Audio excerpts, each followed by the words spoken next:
พี่น้อง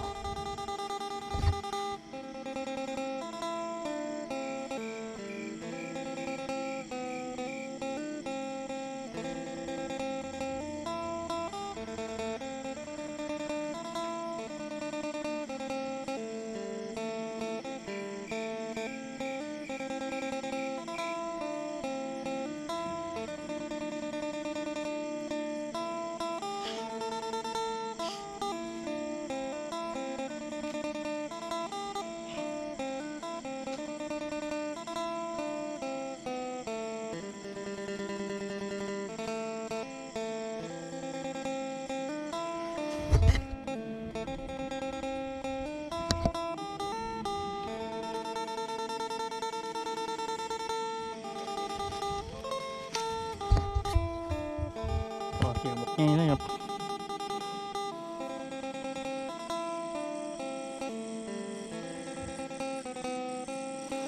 หมุนตะเปิ่นซื้อได้เพราะต้องยกวาวยกหยังได้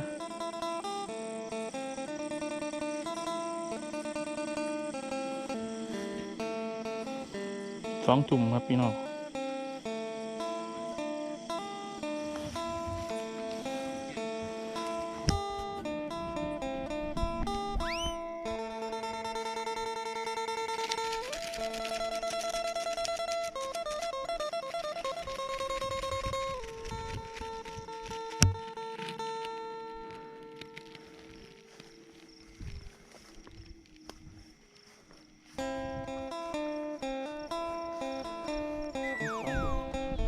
สวัสดีครับสวัสดีตอนเสาร์ของวันที่18ครับ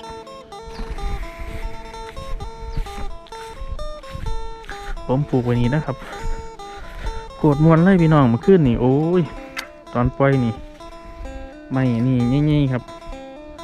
ไม่มัดเสือกง่ายๆนะครับเนาะปล่อยเสือกจับมันแน่นมือดีครับนี่ตึงๆเลยนะครับนี่ยังได้เถียวลงไหนล่ะครับบ้านนี้เอาลงมาได้นะครับนี่ตึงหักเบา2 เมตรเนาะเพียงดินเนาะ